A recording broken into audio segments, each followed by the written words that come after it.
This is a re-review of Vivobarefoot Tempest for Clough or Ghyll Scrambling.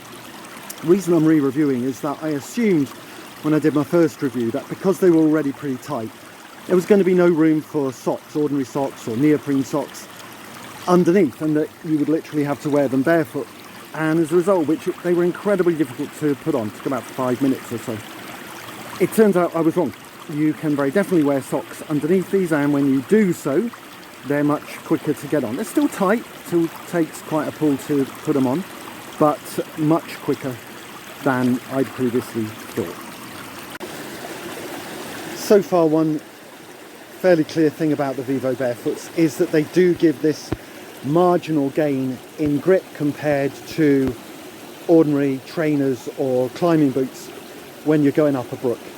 So obviously they're not going to make a huge amount of difference on flat surfaces, but on surfaces that are sloping somewhat, they can give a little bit of a better grip. They're not going to work any better on this. You can see algae, this is very, very slippery, similar here. But on other kinds of surfaces, say this one here, where you might get a bit of slip with other kinds of shoes, these are gripping relatively well.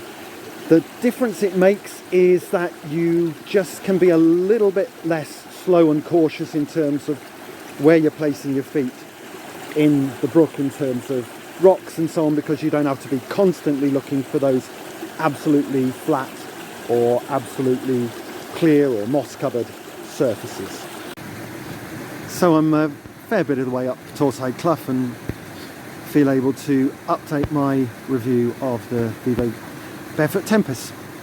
The pros still remain that they give a marginal improvement on grip compared to other things that I've worn.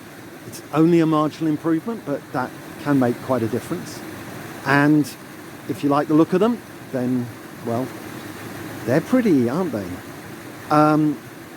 The cons that I previously thought, many of those I'm going to update.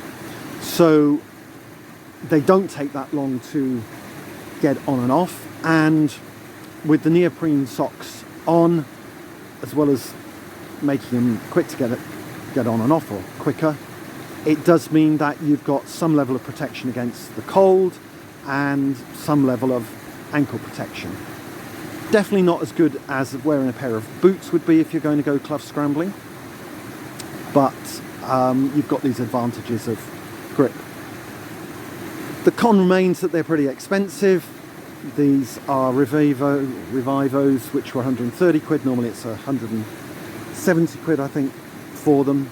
And I'm still not convinced that they would do as approach shoes. I've worn different approach shoes to get into the Clough, simply because of the lack of protection, and also I think the grip must come at the expense of a relatively softer sole, and that's more likely to wear out if you use them as approach shoes.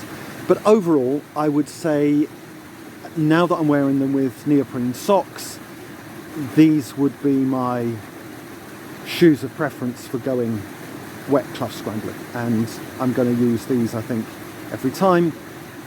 And they're pretty easy just to chuck in a bag. They're pretty lightweight, so it's not much of an added burden to wear them in addition to wearing approach shoes.